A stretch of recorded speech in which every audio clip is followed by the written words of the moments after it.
Full speed ahead. Spotting a gap, I made a bold move. Racing through the Singapore traffic pattern, driving a US Navy warship. I had decided to become qualified as officer of the deck while deployed on a destroyer as a helicopter pilot. And this is my first time pulling out of port. And it wasn't just any port. Singapore is one of the world's busiest ports. So what do I do with the ship? Order up all 200,000 horsepower she's got.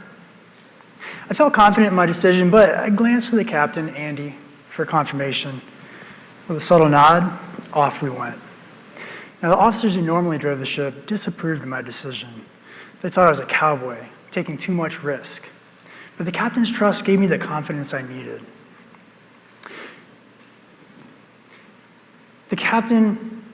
Later that week, the captain would be teaching a yoga class on my helicopter flight deck, 1,000 miles from the nearest land, pitching and rolling under a starry Indian Ocean sky. The captain, of course, was a woman. She's one of the best leaders I've ever had.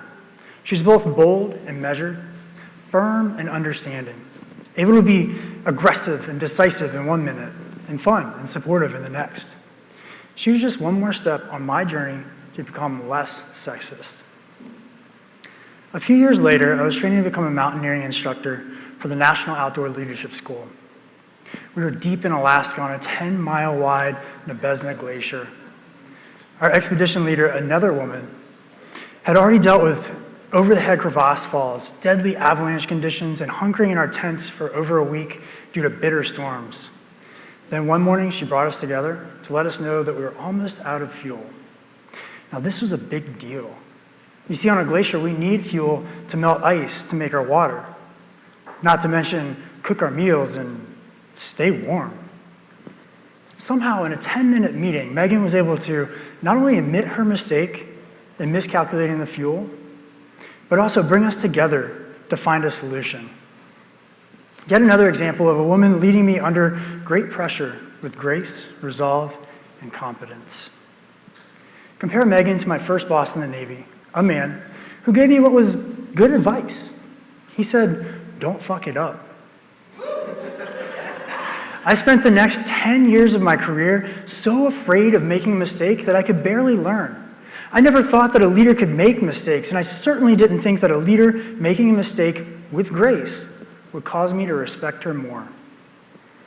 You probably haven't noticed this, but sometimes men's egos make it hard for us to understand other people's perspectives. In grad school, I learned about cognitive dissonance from Beth, a tough but fair PhD who demanded that I explain my beliefs. Cognitive dissonance is when you try to explain your beliefs and realize that they don't all add up. I grew up in rural Virginia, where my senator fought against women joining the service academies because men are tougher, more aggressive, more violent. So in 2002, when I went to the Naval Academy, I too feared that women would ruin our brotherhood. Would we lower our standards? Would people think that our military, my accomplishments, were less elite than they used to be? It wasn't restroom requirements that at the core of my opposition to women in combat. Frankly, I was trying to protect my own ego. Over the next 10 years, I served under women leaders who taught me how to hold a high standard, to stand up for my people, to personally invest in each individual's success. I watched my wife excel over 10 years of combat deployments to Iraq and Afghanistan just to pivot to becoming an orthopedic surgeon.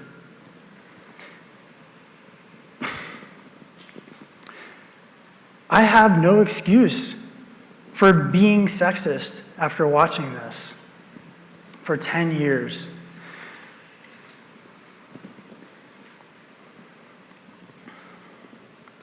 In 2015, I was leading an all-women's rock climbing class for REI because there weren't enough women rock climbing instructors. Somehow, after all of this, I thought that women wouldn't try as hard as men. Of course, I found the opposite. It turns out women are excellent rock climbers. Women use good footwork and leg strength to propel them up the rock instead of clinging on with their arms until they're exhausted and fall off like me. Women use core strength and grace to string together graceful moves instead of relying on brute force like me. Needless to say, these women climbed excellently, but more importantly, they held each other accountable in this kind and egoless way that I rarely witness in groups of men. No woman there was going to be let down because she was scared or wanted to give up. Rather, the group of women rallied below her and encouraged her to reach her goals. Does that sound like leadership to you? That class is the reason we have women-specific leadership programs in my company today.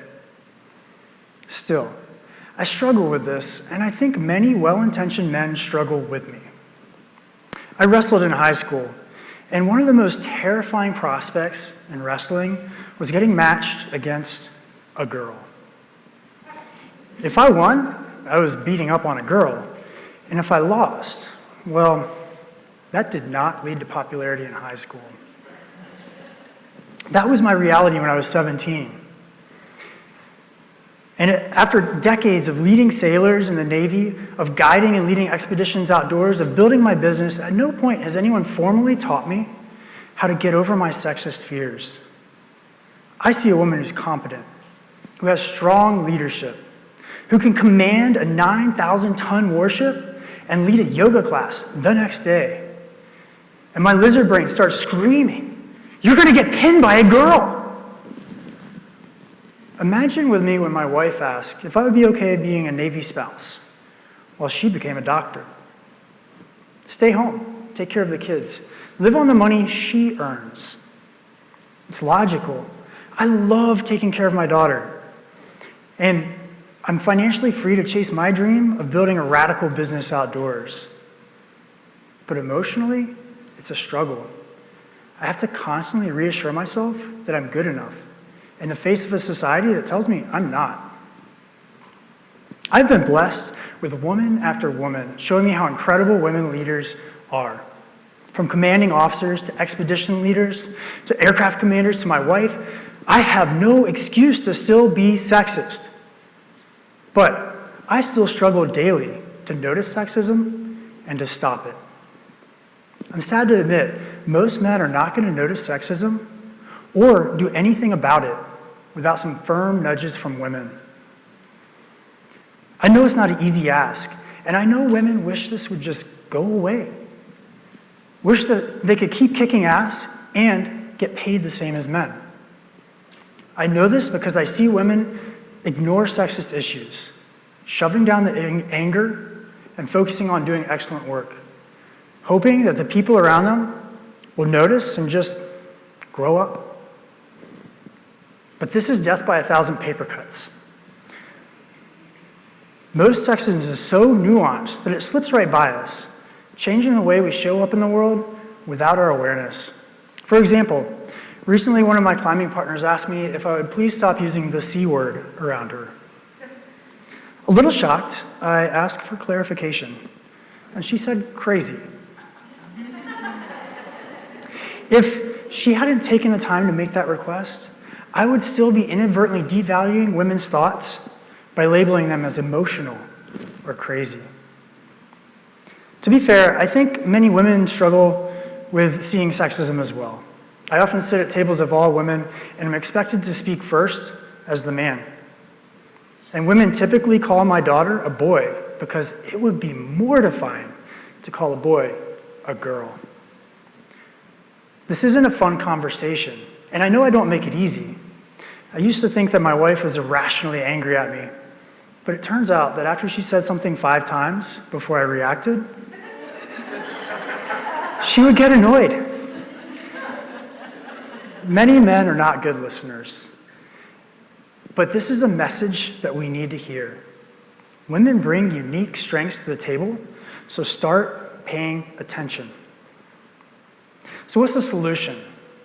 We need women to pull us in, show us where we're not being good teammates, enlist us in helping solve specific problems like when I interrupt women colleagues at work, when I apply for a job I'm underqualified for, when a more qualified woman wouldn't, when I grumble because a woman leaves work on time to take care of her family, or when I expect women to take notes in meetings. It's not fair for me to ask women to point out my sexism. And yes, I will get defensive. I am still sexist. But awareness is empowerment. Each time a woman holds me to a higher standard, shows me where I could do better, and gives me the language to show other men where we can do better, I can become part of the solution. Last summer, I had the opportunity to lead a 30-day expedition in Alaska for the National Outdoor Leadership School. We had a great time. The students loved the adventure, and they took away incredible life lessons. I thoroughly enjoyed teaching with and learning from my co-instructors, a woman from Chile and a man from Brazil. When we got back, one of my mentors, another woman, debriefed us on our performance.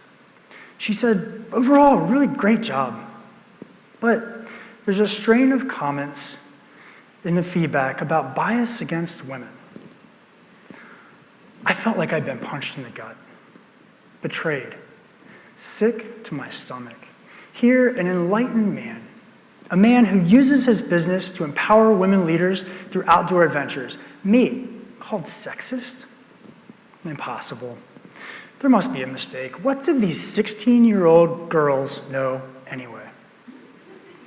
Then, as I opened my mouth to defend myself, I realized to my horror that I was about to interrupt my female co-instructor again, prioritizing what I had to say over her. My friends, this is a journey. It took courage for those 16-year-old women to say that the men on that course were awesome and didn't get it quite right. It took courage for Chrissy, my mentor, and a woman I deeply respect, to focus on the fact that I didn't get it quite right. It took courage for Mariella, my co-instructor, to agree instead of defaulting to, oh, it wasn't a big deal. I believe it takes courage for women to point out my sexism, and it takes courage for me to be vulnerable enough to listen. Without courage on both sides, nothing will change. There's no instant fix to sexism, and I am still sexist. But when women have the patience to point out my sexism 5 times when it should have taken 1, when women are kind despite my defensiveness, when women assume that I have positive intent, I will be less sexist. And then, tomorrow, I may help the next man or woman challenge more sexism. And that is a ripple effect we can believe in.